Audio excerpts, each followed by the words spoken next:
नमस्कार. अजित पवार यांना मी सुद्धा पूर्वी महाराष्ट्रातील खूप लोकांप्रमाणेच अजितदादाच म्हणायचो. पण ईडीला घाबरून त्यांनी धर्मांध भारतीय जनता पार्टीसोबत जाण्याचा निर्णय घेतला. तिथेच त्यांच्याविषयीचं ममत्व, आदर वगैरे सगळं संपलं आणि मग त्यांना केवळ अजित पवार असं म्हणायला सुरुवात केली. तर ते असो. सांगण्याचा मुद्दा हा होता की आपल्या काकांची प्रतारणा केली नसती तर जी त्यांची सर्वोच्च महत्त्वाकांक्षा आहे राज्याचा मुख्यमंत्री होण्याची, ती कदाचित आज ना उद्या पूर्ण होऊ शकली असती. पण आता उपमुख्यमंत्री या पदावरूनच त्यांची राजकीय कारकीर्द संपुष्टात येणार हे स्पष्ट झालेलं आहे. आपल्या राजकीय जीवनात अजित पवारांनी अनेक चुका केल्या, बेताल वक्तव्य केली, पण आपल्या मोठ्या मनाच्या काकांमुळे म्हणजेच शरद पवारांमुळे पक्षात त्यांच्या सर्व चुकांवरती पांघरून घातलं जाऊन त्यांना पुन्हा पुन्हा संधी मिळत गेली. परंतु आता त्याच काकांची दगाबाजी करून अजित पवारांनी आपली राजकीय कारकीर्द संपवून टाकलेली आहे. सर्वोच्च न्यायालयातून एकनाथ शिंदेंना अपात्र ठरवण्यात आलं तर फडणवीसांच्या कृपेने काही काळासाठी तरी मुख्यमंत्री म्हणून आपली वर्णी लागेल अशी काही आशा अजित पवारांना असू शकेल. त्यांच्याच काही सहकाऱ्यांच्या बोलण्यातून अप्रत्यक्षपणे काही वेळा तसं सूचित झालेलं आहे. परंतु त्या प्रकरणात जो वेळ जातोय ते पाहिल्यानंतर तसं होण्याची शक्यता सुद्धा अगदी कमी दिसते. असो, आता निवडणूक आयोगाने अपेक्षेप्रमाणेच राष्ट्रवादी काँग्रेस पक्ष हे पक्षाचं नाव आणि घड्याळ हे निवडणूक चिन्ह अजित पवारांना देऊन टाकलेलं आहे. ईडी, CBI, निवडणूक आयोग आदी स्वायत्त मानल्या जाणाऱ्या सगळ्या संस्था पूर्णपणे भाजपच्या बटीक झालेल्या आहेत आणि त्यामुळे त्यांच्याकडून भाजपला अनुकूल असेच सगळे प्रकार घडत राहणार हे अगदी स्पष्ट आहे.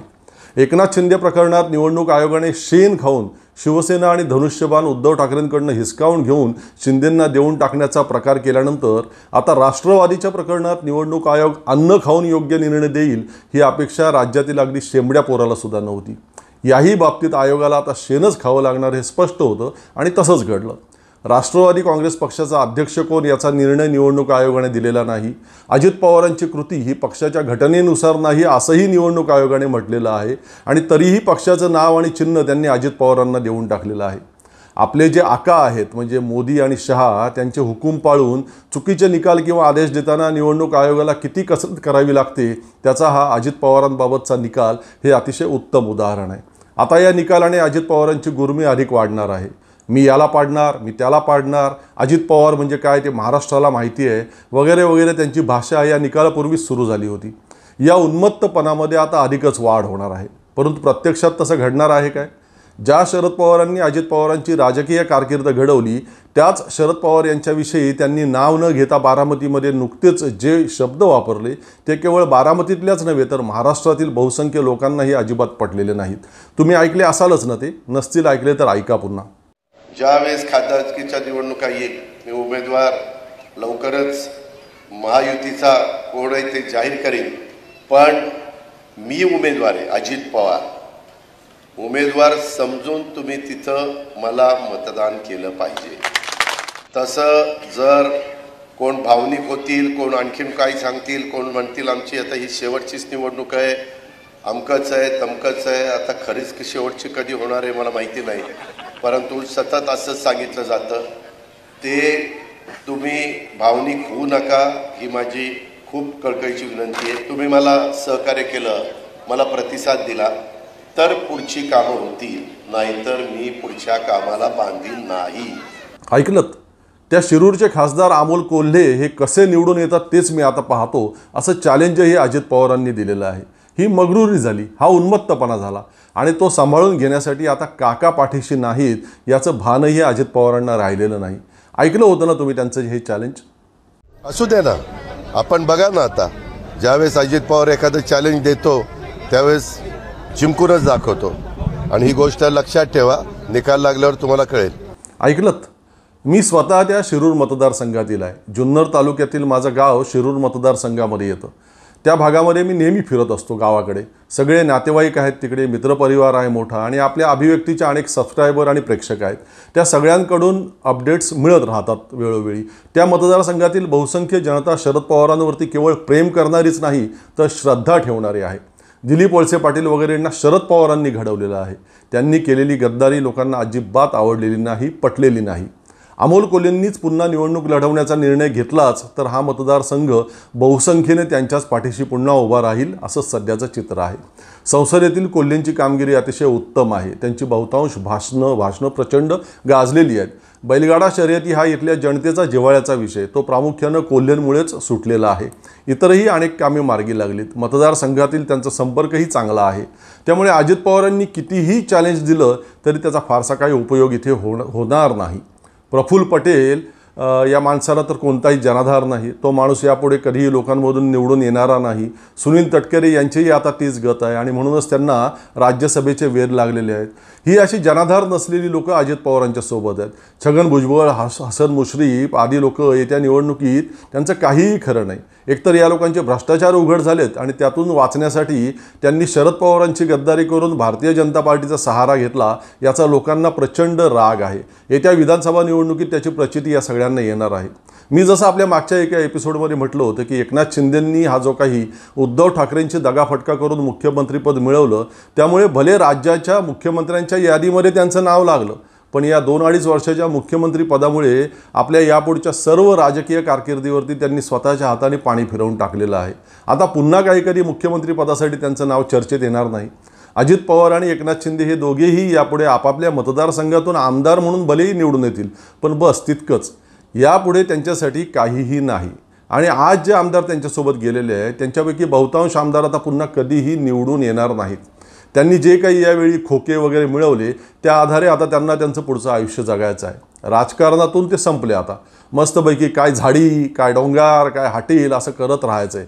बस महाराष्ट्राने घेतलेला हा निर्णय, नवे निर्धार केलेला आहे. बरेच दिवस उलटून गेले आता आपल्या गद्दारीला. लोकांच्या मनातील राग आता कमी झाला असेल असं या सगळ्या म्हणजे एकनाथ शिंदे आणि अजित पवारांच्या सोबत गेलेल्या आमदारांना वाटत असेल तर ते बावळट आहेत. लोकांच्या मनातील त्यांच्या गद्दारीविषयीचा, गद्दारीबाबतचा राग पूर्ण ताजाच आहे आणि ताजाच राहणार आहे. त्यांना लोक विधानसभेत पुन्हा कधीही येऊन देणार नाहीत. असो, आपले पंडित नेहरू काही मोदींची पाठ सोडताना दिसत नाहीत.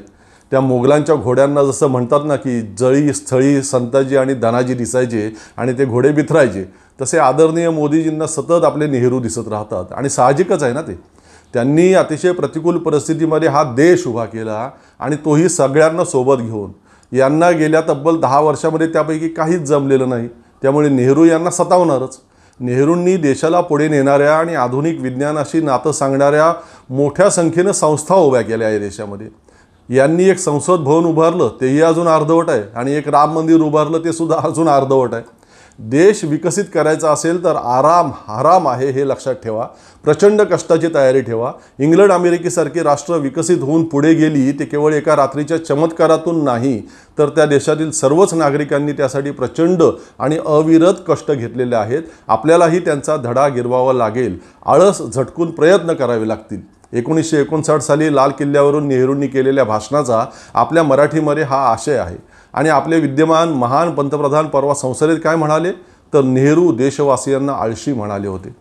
आचार्य आत्रे आज हयात असते तर हे सगळं पाहून त्यांनी नेहमीच्या स्टाईलने ते नक्की म्हटले असते की असे अर्थ काढणारा असा माणूस गेल्या 10,000 वर्षात कोणत्या देशाचा पंतप्रधान झाला नसेल आणि पुढच्या 10,000 वर्षातही होणार नाही. असो, निवडणुकीपर्यंत या अशा सगळ्या गमती आपण पाहत राहायच्या, परंतु विचार करायचा, चिंतन मनन करायचं. अब की बार 400 पार हा पूर्ण बोगस दावा आहे. खरं म्हणजे 200चा आकडा गाठतानाही मोदींना आता घाम फुटणार आहे.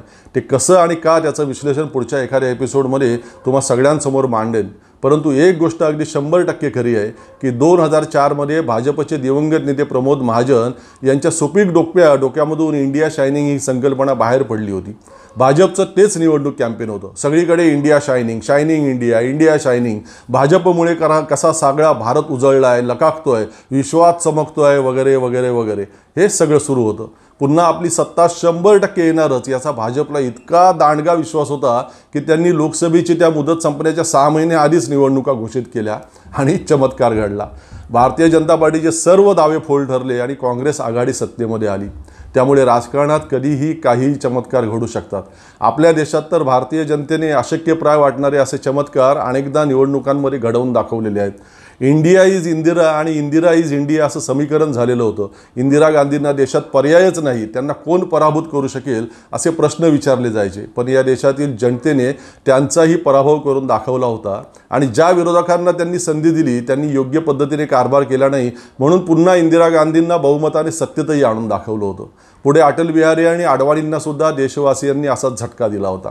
हा सगळा इतिहास आहे. मोदींना या सगळ्याची जाणीव आहे आणि म्हणूनच आपकी बार 400 पार हे ते सारखं आपल्या देशवासियांवरती हमर करतायत. मोदी की गॅरंटी हे बिंबवू पाहतायत, पण त्यांचं गारूड आता ओसरलेलं आहे. त्यांच्या घोषणांमधील पोकळपणा आता लोकांच्या बऱ्यापैकी लक्षात आलेला आहे आणि म्हणूनच संघ भारतीय जनता पार्टीच्या गोटामध्ये प्रचंड चलबिचल आहे. महाराष्ट्रातील लोकसभेच्या 48 जागा येत्या सत्ता स्थापनेमध्ये किंग मेकर आणि अतिशय महत्त्वाच्या ठरणार आहेत. कशा ते पुढच्या भागात सांगतो. पण म्हणूनच मागील काही काळापासून दर आठवडा 15 दिवसांनी मोदी महाराष्ट्रात येत आहेत.